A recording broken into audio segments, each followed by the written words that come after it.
Well, I'm going to begin just by asking. I mean, I imagine when you were there last night, you were sat there in the audience watching the movie. There was a kind of mixture of pride, but also relief, because it took you such a long time to get this film kind of off the ground. And when you were sat there, was it almost just a great sense of accomplishment? Like we made it, we finally got here. Yeah, it was a mixed feelings. There was certainly relief, accomplishment, anxiety. You know, you spend 15 years trying to make a film, and then it's finally here, and it's akin to sending your child to school for the first day. You're just worried that it's going to go out there into the world okay, but it was received well, and it was a surreal experience, especially watching it with a foreign audience, because you know, some of the subject matter can be inimitably British, but there are universal values in it that I was hoping would appeal, and it came across. So that was, that was a nice feeling to see the audience still sitting there gripped and watching a story that I've been cradling for so many years, you know. In some ways, is there almost a sense of loss now the project's over, or do you still see it as still very much being underway, given the fact they're still sort of doing the festival circuit? It'll always be my baby. Not at all. I think the experience is to be shared. You know, I feel like I'm alive today for that very reason. You know, this is the voice of a generation of people that experienced this phenomenon called farming, and it's an unflinching look at a perspective of Britain that's never really been seen before, and you know, those things have to be shared and seen by the audiences.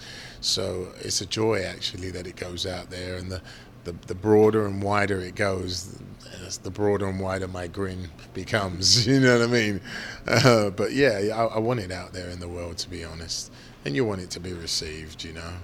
But in spite of that, I mean, were there any apprehensions telling this story? Because I mean, it's a part of your life that, of course, it's your life, and I'm sure you're very proud of your life. But at the same time, it's quite a shocking tale that it's quite courageous in some ways to put such a brave, such a candid story about yourself out there to be shared with everyone. Was there ever initially apprehensions about telling this story and about letting the world into something that's obviously quite intimate to you? Yeah, I mean, obviously you grapple with things within yourself, and I think that's what led me to tell the story, that inner torture and fight, because, you know, as much success as I've had in my career and life, there was always something within me that needed to be explored and looked at deeply, and it was, you know, my past and how I'd, you know, grown up in England, and the influences and impact of the racism upon me as a child, and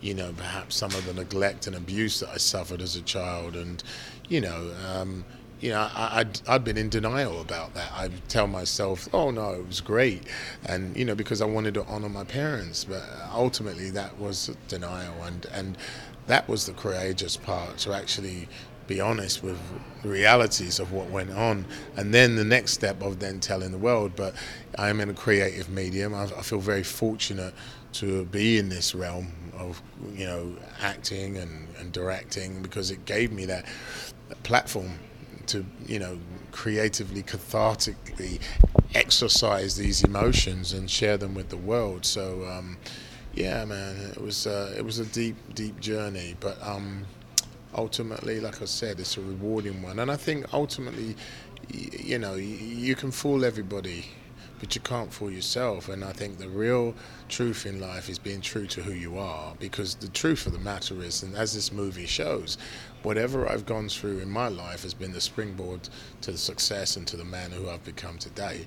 And that's it. It is a story of hope, how it's triumph over these adversities, and how you can turn anything and overcome anything to become what you are, you know what I mean? So that's the justification. The means justified the end, you know what I mean?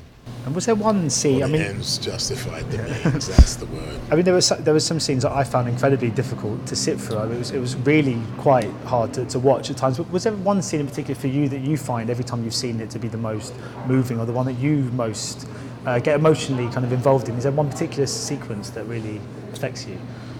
You know, obviously the whole journey. I remember the first day that we stepped into the house that I grew up in. It was recreated by a wonderful production designer, a Spanish production designer called Miran Marinon, and it was perfect to the T, and it recreated the world of the 60s and where I was a child, and I just had to sit down in that room, for a bit just before any crew or cast came on, just to soak that up and be present with what that made me feel. And I think the cast as well, they felt it. We recreated that period, that time, and that was moving to me. But there are many scenes that were moving. I'd like to ask you actually a question. What was particularly uncomfortable or difficult for you? The pig scene. Yeah. Well, it isn't meant to be comfortable, to be quite honest, and I think change doesn't come around by being complacent. It comes around by being honest. and that's what the film is. There is an honesty, but as I've said, the end justifies that mean, because there's a payoff at the end, without giving a spoiler here. I am the payoff, to be honest. Yeah, you just say today's a spoiler in some way. Jeez. Delete that.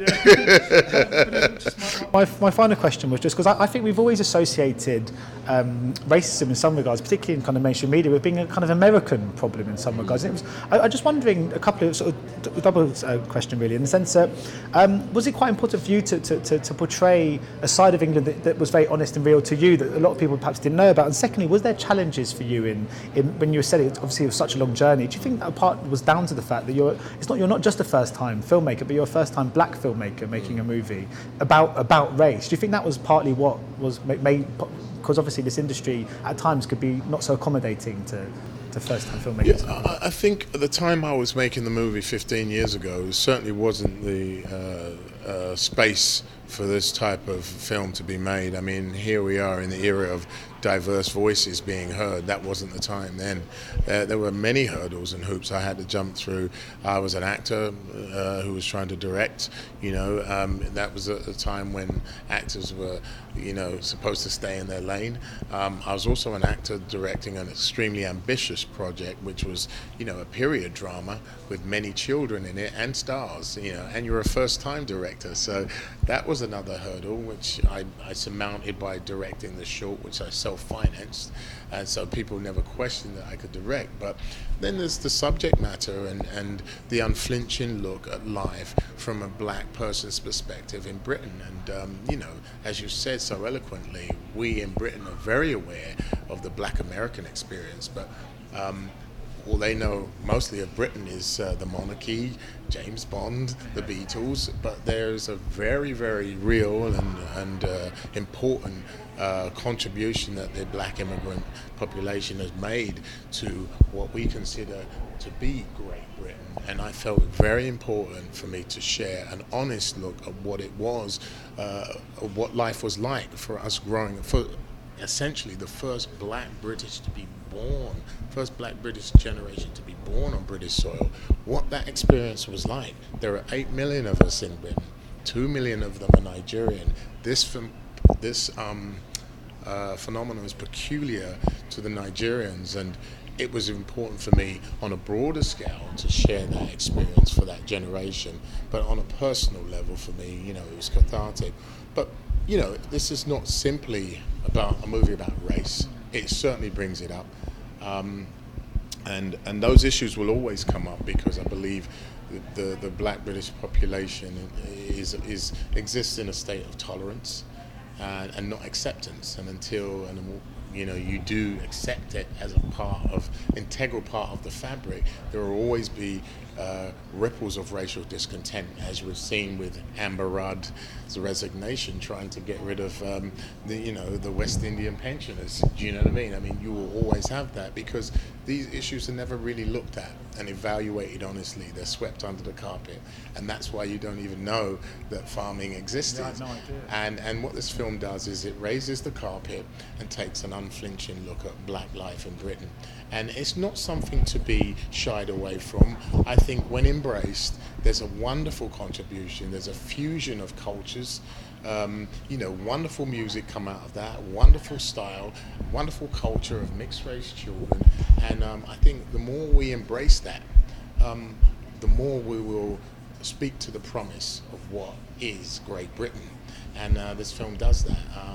So ultimately, I would hope that this film could inspire a dialogue that will create an honest conversation about its relationship with its immigrant population and the importance of parental and paternal love in a child's life, and ultimately how education can be a real useful tool in helping children turn around their life, as it was in my case. Well, thank you so much for your time today. I could have gone on for ages. Ladies and gentlemen, you're watching Hey You Guys! Hey You Guys, huh? Hey You Guys. Is that from the Goonies? It is indeed, yeah. Nice. Hey